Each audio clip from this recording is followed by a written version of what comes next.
좀 부드러운 이야기를 한번 해볼게요. 그 안철수가 국민의힘 장제원이 주최하는 무슨 세미나 이런 거에 가가지고 이대로라면 서울시장은 100점 100패다. 뭐 그런데 그러면 뭐 이런 논리 있잖아요. 그러면 당신이 국민의힘 들어와가지고 합쳐서 하면 되겠네. 그러니까 내가 들어갈 당은 아니고 아직 쇄신이 안 돼가지고 이런 식의 것들이 있잖아요. 실제로 보면 오늘의 메인 타이틀이기도 해요. 흐름이 김종인의 특유의 성격 때문에 김종인은 자기 고집과 자기 혁신 개혁적 이미지를 유지하려고 하고, 그리고 국민의힘 국회의원들은 또 국민의 비난이 막 쇄도하던 시기를 지나고 나니까 스멀스멀 본성으로 돌아가려고 하는 관성이 있죠. 그렇다 보니까 자꾸 이제 부딪히는 거예요. 이제 선출 권력인 주호영하고 비선출 권력이라고 보는 게 맞죠. 사실은 취임만 했으니까 김종인하고 자꾸 부딪히는 어떤 상황이 되고, 이 사이에 안철수를 바라보는 시각이 너무 달라지는 상황들이 있잖아요. 요 주제로 한번 재밌게 한 20-30분 토론해 보려고 합니다. 자, 어쨌건 지금 김종인 입장에선 안철수라고 하는 사람하고 관계가 없는 사람이 아니지 않습니까? 안철수 멘토였으니까. 근데 지금은 서로 굉장히 비난하는 사이가 됐어요. 근데 이게 쉽게 볼 일은 아닌 것 같다, 이런 거죠. 말하자면 결론부터 먼저 내리면 안철수는 그나마 정치적으로 나름대로 이렇게 대선 주자 반열에 있는 사람이고, 그런데 김종인은 임기제 비대위원장이잖아요.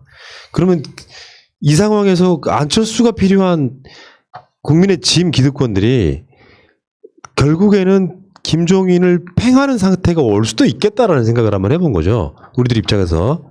그럼 재밌어질 것 같다는 생각이 들어가지고. 그러면 이제 소위 말하면 국민의 진 혁신이 도로아미 타불이 되면서 뭐 기본소득이네 뭐네 다 나가리 되면서 다시 원위치 하지 않을까, 이런 생각을 해보는 딱 그 지점에 놓여 있는 게 아닌가 싶어요. 전 제가 먼저 재밌는 얘기 네. 해볼까요?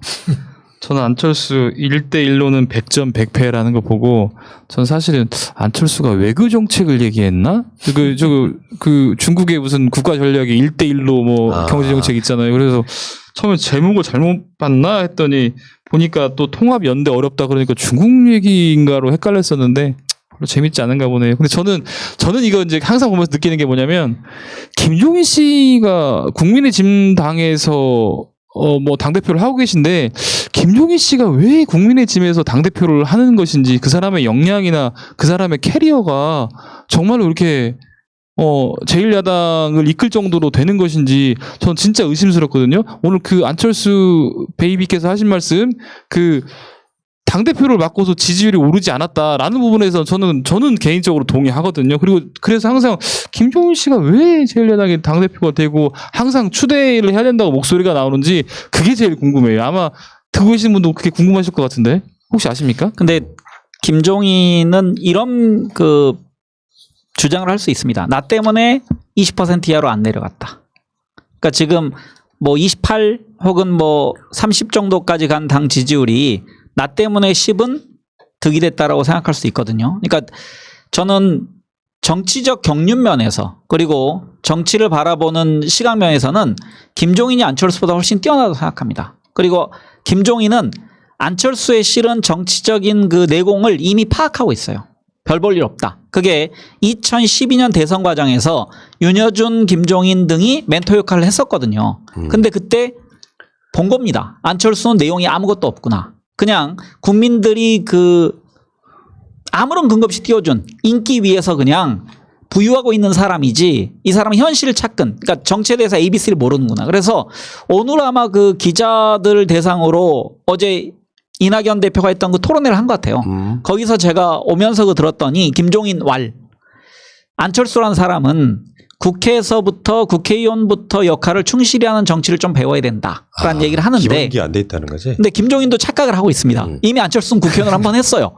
근데 왜 그럼 김종인 착각하냐? 국회의원일 때 아무것도 못 보여줬거든.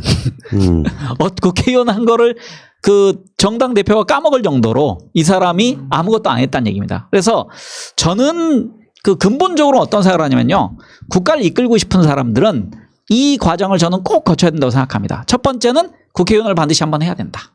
이게 초선이든 재선이든. 두 번째는 국무위원의 역할을 한번 꼭 해야 된다. 그러니까 국무위원이 돼서 내가 그 어떤 소관 행정부에 있는 관료들을 통제하는 것, 관료들의 그 업무 역량을 이끌어내는 것, 이것도 배우고, 또 하나는 국무회의에 참석해서 국가의 현안이 내가 국무위원을 인도하는 몇 년 동안에 어떤 시스템으로 어떻게 작동되는지에 대한 공부를 해야 된다고 생각합니다. 근데 그거 없이 갑자기 백신 만들던 사람이 내 국가를 이끌 거야. 저는 안철수가 만약 2012년에 그 대통령 됐다면 박근혜보다 더 험한 꼴이 나는 국가가 됐다고 생각합니다. 그렇죠.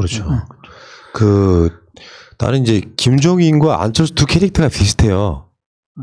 그 김종인은 나름대로 컨텐츠가 있다고 자부하는 사람이에요.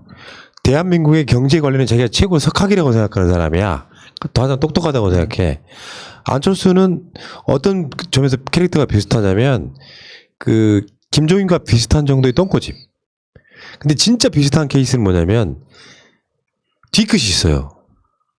소위 말하면 김종인 위원장이 원래 더불어민주당의 이 칸막이 공천에 당선이 됐다가 나중에 자기가 팩 털어져가지고 결국은 사퇴해버리잖아요. 네. 안철수도 약간 그 과야. 그러니까 약간 좀 꽁한 사람들끼리 부딪힌 과가 지금 부딪혔어요. 근데 여기 누가 말하는 것처럼 짜고 하는 게 아니야. 짜고 할 수도 없고 서로를 디스하고 있잖아요.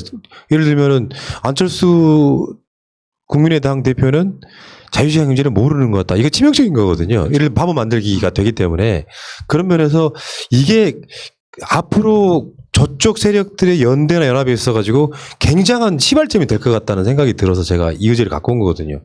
둘이 한번 삐져가지고 예를 들어서 지금 주호영이 안철수 편을 막 드는 과정들이 있잖아요.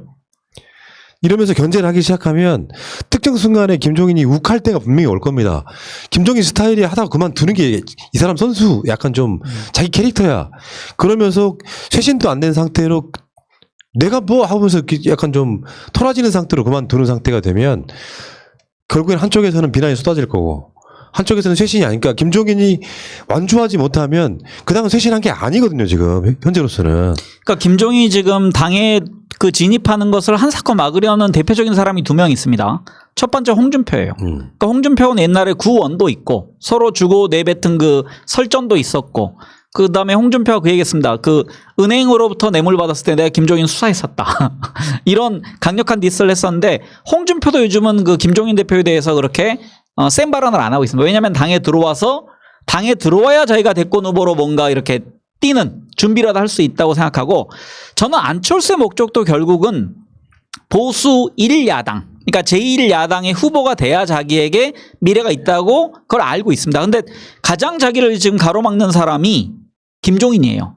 김종인 아까 말씀드린 대로 안철수의 속성을 알고 그러니까 홍준표와 안철수가 들어오면 자기 임기 내년에 정해진 3월까지로 끝날 거라는 걸 알고 있습니다. 그런데 김종인이 지금 노리는 건 3월 달에서 대선 관리까지 1년 정도 연장되는 즉 비대위원장 생명 연장의 꿈을 가지고 있어요.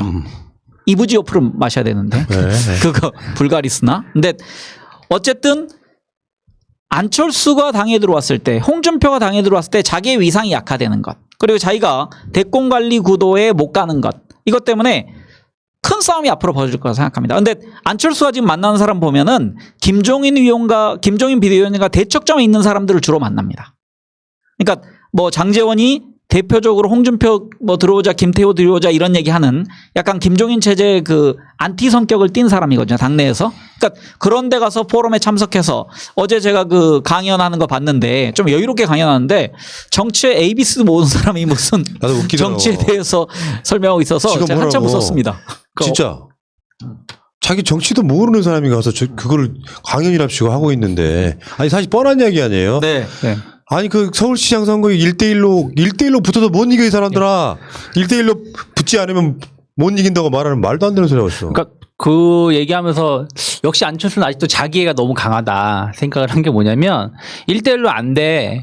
그러니까 나 빼고는 안 될 거야 라는 거를 약간 암시라는 것 같았고 그 얘기는 한마디로 뭐 내 앞에 무릎을 꿇어라. 천상천하 유아독전 안철수다. 뭐 이런 것을 좀 말하는 것 같았고 이제 그 안철수가 어쨌든 전체적으로 뭐 그 국짐이죠. 계속 국짐당에 대해서 비판을 여러 개 했잖아요. 뭐 예를 들어서 뭐 김종인 효과 뭐 없다. 뭐 김종인도 좀 디스를 했고 개천절 집회하면 안 된다. 이럴수록 우리가 더 못하게 해야 된다. 근데 주호영은 드라이브 스루 집회라도 해야 된다 이런 식으로 했었던 것처럼 뭐 그런 부분에 반대 의견을 좀 냈었고 그러면서 이제 말을 하는 게 연대는 할 필요가 있는데 혁신 경쟁을 우선시하자. 근데 거기에 대한 대답은 안 했어요. 평상시에 똑같이 말을 하니까 이 권성동 의원이 한번 뭐 동의를 하면서도 한번 좀 그 의견을 제시한 것 같아요. 그 당신이 말한 건 이론은 내가 알겠다. 100% 공감한다. 근데 정치는 현실이다. 그러니까 같이 우리 한번 해보자. 그 이면에는 전 그렇게 생각을 해요. 권선동 의원이 그래 네 말 알겠는데 너도 네 약과를 못 하고 있잖아. 그러니까 우리랑 같이 와서 한번 해보자. 어때? 이렇게 하니까 안철수가 대답은 야 어차피 나나 너나 도찐 개찐이야. 어차피 서울시장 안 되면 너희나 나나 똑같은 상황인데 굳이 내가 거기 가서 서울시장 안 될 것 같은데 왜 내가 도와줘.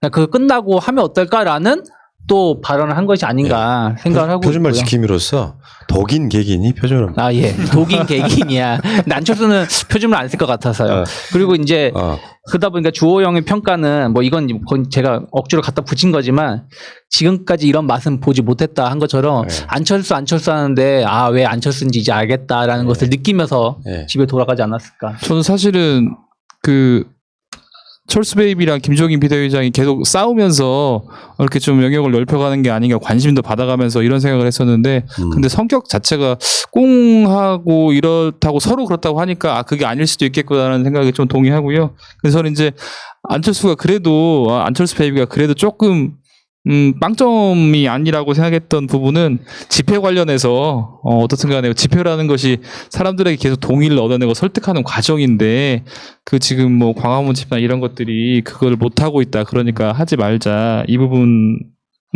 보면서 아 그래도 조금 나아졌네 이런 생각이 좀 들었고 방금 전에 말씀하신 거 저도 안철수 씨 국회의원 한지 몰랐습니다. 몰랐습니다. 그것도 뭐그 노원에서 했었잖아요. 노회찬 의원 지역구 빼앗고 막 그랬어요. 정책 근데- 배신 행위를 했죠. 근데 지금 저는 그 안철수의 생각을 한번 들어가 보면 밖으로 표현하는 거랑 다르잖아요. 그 사람들 속마음이라는 게 있잖아. 안철수는 서울시장 선거를 나가서 3등을 합니다. 박원순 시장한테 양보하고 나서 그 후에 박원순, 김문수보다 못한 3위였어요. 근데 안철수 생각은 뭘 거냐면 내가 거대 정당 후보가 아니었기 때문이라고 생각할 거예요. 뭐 김문수 표하고 자기 국민의당 서울시장 후보로 나왔던 표하고 합치면 결국에는 자기가 서울시장이 될 수 있을 거라고 생각하는 사람이고 궁극적인 목표는 서울시장도 아닐 거고 그래서 이게 기회는 기회인 거죠. 왜냐하면 1년짜리 서울시장인데 그 시기에 서울시장을 스톱하고 대선을 나갈 수도 있는 상황. 서울시장을 바로 거치자마자 바로 1년 후에 대선 나갈 수 있는 상황이기 때문에 안철수와는 사실상 정치적인 마지막 기회가 아닐까. 그렇다 보니까 이제 저쪽에 응하는 것들이 있잖아요. 막 장제원이 정치도 모르는 안철수 불러다가 여기까지 와주셔가지고 너무 감사하다고 막 온갖 아양을 떠는데 실제로 저 뒤에 보면 비대위원장 입장에서 기분이 엄청 나쁠 수밖에 없잖아요. 장제원 자체가 비대위원장한테 막 계속해서 깐족거렸던 인물인데 그 사람이 또 안철수를 데려다가 무슨 세미나 같은 걸 하고 그러면서 안철수는 이제 또 뭐 김종인 비대위원장한테 지지율이 올랐냐 말았냐 뭐 이런 소리 하면서 김종인 위원장도 지나가는 말로 기자들이 물어보면 안철수 대표는 자유시장 경제를 모르는 사람이다 이렇게 이야기를 하면서 이제 감정이 쌓아지는 거고 진짜 김종인 입장에서는 저런 걸 후보로 내면은 사실 우리가 망한다는 생각이 더 강할 거라고 봐요. 오히려. 그러니까 안철수의 착각은 이런 것 같습니다. 그러니까 본인이 그 한때 지지율 뭐 대권 주자로서 55 정도까지 간 적이 있거든요. 최대만. 그래서 저는 안철수는 아직도 내가 정당만 제대로 결합이 된다면 정당과 내가 최소한 지지를 50은 받을 수 있다. 그러니까 자기에 대한 지나친 자기애가 큰 거죠. 나르시시즘에 빠져 있는 사람인데 그래서 제1야당으로 계속 들어가려고 지금 노력을 하는 과정이고 근데 저는 안철수가 내년 서울시장 선거 전에 들어가야 된다고 생각합니다. 왜냐하면 만약에 그 후에 그 시기를 잡는다면 그러니까 제가 왜 안철수가 그 국민의힘당에 들어야 된다고 생각하냐면은 당의 내분을 좀 이 사람이 많이 일으킨 사람이거든요. 그러니까 내부 혼란을 많이 일으켜서 서울시장 선거부터 아사리판을 좀 만들어줘야 된다. 선천적 엑스맨이죠. 네. 그리고 그러니까 서울시장 선거 출범 전, 그러니까 있기 전, 그러니까 가장 좋은 건 정치적으로 1월 달쯤에 들어가서 내년 4월에 있을 선거 좀 많이 망쳐주고 그걸로 또 이제 분열을 일으켜서 뭐 8월쯤에 뛰쳐나와서 독자적으로 제3 대권 후보가 되고 이게 제가 제일 그리는 시나리오거든요. 병. 네. 아, 그러니까 안철수는 분명히 그 서울시장 선거는 모르지만 대권에는 반드시 나오려 할 거예요. 어떤 형태로든. 그러니까 지금 그릴 수 있는 가장 밑그림이 그거의 최고인 거죠. 1대1로 아까 1대1로 하면 그러니까 1대1로 하지 않으면 절대 안 된다고 말한 이유는 자기 해봤거든. 자기 3등밖에 못했거든. 만약에 내가 국민의힘 후보로 나가면 서울시장 될 수 있다. 결국에는 서울시장이 목적은 아니고 대선 나가기 위한 교두보로 어떤 그 흐름을 타기 시작하면 그렇게 될 수는 있는데 너무 얄팍한 수호인 것 같고요. 자, 어쨌건 국민의힘이 가장 안타까운 건 그런 거 아닙니까? 그 안철수한테까지도 뭔가 일부 국회의원들이 아부를 해서 끌어와야만 되는 상황인 거. 대선 주자가 아예 없는 상황에 가까운 거. 사실 대선 주자라고 나오는 것들이 지금 예를 들어 유승민 까라. 저기 홍준표 까라. 안철수 까라 이 정도잖아요. 안철수, 홍준표 이런 정도이기 때문에. 그런 더군다나 지금 그 홍준표는 아직 들어오지도 못하는 상황이고 안철수도 바뀌고 자기 내부적으로는 진짜 내세울 만한 인물이 하나도 없는 거 아닙니까? 저는 안철수에게 아쉬운 게 하나 있습니다. 꼭 회복했으면 좋은 게 그 지난번 대선 때 했던 웅변투의 말을 왜 요즘 안 씁니까? 그 웅변투의 말을 좀 써야 목소리 긁어버리는 거예요. 정치가 좀 재밌고 안철수 나올 때마다 우리가 좀 개콘이 없어진 대신에 웃음을 찾을 수 있는데 왜 그 말투를 안 쓰는 겁니까? 대한민국에서 가장 이미지 추락한 두 사람이 있습니다. 하나는 안철수, 진중권. 희화화돼 버리는. 윤석열도 포함시켜 주십시오. 윤석열이요? 이미지 좋았다가 그렇구나. 추락한. 알겠습니다. 자, 그 가운데 국민의힘이 이 빨강, 노랑, 파랑 이것을 의원총회에서 격렬한 논쟁을 했다고 해요. 그러면 노란색 쓰지 말기로 했는데 거기에 보니까 세월호 색깔이기 때문이라는 의견도 나왔답니다. 야, 나 이 피도 눈물도 없는 거. 따져보니까 노란색이 세 가지 상징성이 있더라고요. 네. 역사적으로 보면 네. 첫 번째는 지금 그 정의당이 사용하고 있고, 네. 그러니까 이게 약간 그 노동자 친화적인 색깔로 우리나라에서는 여겨지는 정서가 있고, 아까 말씀하신 세월호, 그다음에 또 하나가 1988년 그 평민당이 황색 돌풍을 일으킬 때 노란색이었습니다. 노무현 대통령 색깔도 노란색이죠. 네네. 네, 그렇죠. 그러니까 그런 색깔의 그 연상 때문에 이게 자기 민정당의 후예인 국민의힘으로서는 자기들 정당 색깔 아무리 생각해도 우리가 거기까지 가는 건 너무 심하게 되는 거 아니냐. 위장을 하더라도. 그래서 노란색을 빼요. 그러니까 군대에서 위장 크림 바르잖아요, 우리가. 그럴 때도 피할 색깔이 있는 겁니다. 건너뛰어서. 그래 노란색을 빼고 노란색이 가장 중요한 색깔이 뭔지 아세요? 안전입니다. 안전. 그 세월호 리본이 노란색인 이유가 실제로 그 집에서 키우는 강아지들이 무는 강아지 있잖아요. 그러면 사회적 약속이 뭐냐면 그 강아지한테 노란 리본을 채워주면 무는 강아지니까 만지지 마세요예요. 그래서 안전모가 노란색이에요. 그런 이유 때문에 세월호 색깔이기 때문에 아니고요. 자, 어쨌든 그래서 노랑을 빼고 빨강, 하양, 파랑으로 이렇게 하기로 했다고. 그러니까 온갖 패러디들이 지금 쏟아져 나오고 있더라고요. 빨강색, 파란색, 하양색.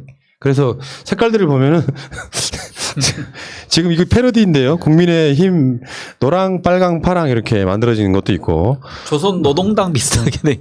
거기서 따온 거죠. 지금 거기 보면은 그 또 다른 사진도 하나 있는데요. 여기 지금 그 북한 인공기인데 인공기도 지금 빨강, 파랑, 하양 이렇게 돼 있죠. 하나 진짜가 하나 있습니다. 진짜가 하나 있어요. 이거예요. 네덜란드기, 러시아기, 프랑스기가 다 이 색깔별로 되어 있습니다. 저 진짜로 기인가요? 당색? 이게 진짜 어떤 모양으로 디자인될지 모르겠는데 사실은 이게 지금 결국은 흰색, 노란색이 들어왔다 흰색으로 바뀐 거잖아요. 근데 진짜 궁금한 게 이렇게 색깔을 바꾸는 것이 지금 이런 어떻든 간에 뭐 소상공인이나 뭐 자영업자나 너무 힘들다고 뭐 다 이런 상황에서 이 색깔 가지고 당력을 낭비하는 것이 과연 바람직한지 저는 좀 아니라는 생각이 들더라고요. 내가 김종인이라면요 색깔을 선택을 안 할 것 같습니다. 굳이 예를 들면 어느 나라에 굳이 국가가 있어야 되고 국화가 있어야 되고 그렇습니까? 색깔을 굳이 할 필요 있어요? 근데 옷은 입어야 되잖아요.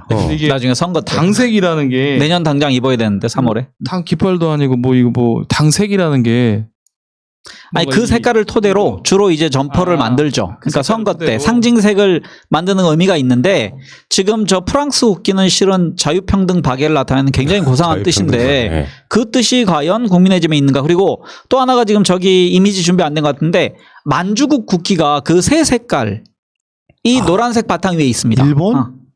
그러니까 일본이 괴뢰 국가로 만들었던 만주국 국기 그게 그 색깔 4개를 포함하고 있어요. 그러니까 원래 4개에서 지금 노란색을 빼서 3개가 된 거거든요. 근데 프랑스 국기와 너무 닮아 있어서 무슨 유럽으로 이사 가려나 이 정당이. 근데 이게 생각 없는 거라고 난 봐요. 그러니까 어차피 민주당과 대척점이 있어서 싸워야 되는 대상이잖아요. 그럼 민주당이 파란색 쓰면 이 사람은 빨간색 쓰면 돼요.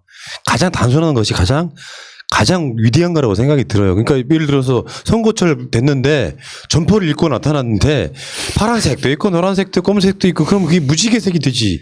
되게 더 웃기지 않습니까? 아니 로마 바티칸에 가면 그 스위스 용병들이 그 교황 이렇게 그 호위병들이 그거 입고 있거든요. 예. 미켈란젤로가 이렇게 그 디자인했다는 그런 것처럼 입으면 됩니다. 베레모 쓰고. 예. 어쨌건 지금 이런 걸로 막 희화화되는 것도 웃기고 이걸 만들고 있는 사람이 김수민이거든요. 원래 안철수의 사람이었잖아요. 홍보회사. 그래가지고 지금 국회의원 떨어졌고. 아버지 찬스로 국회에 들어간 걸로 알려져 있는. 그렇지. 네. 수민이는 제 딸 이름이기도 한데요. 아이씨. 적었습니다. 예, 알겠습니다. 이 얘기는 여기까지.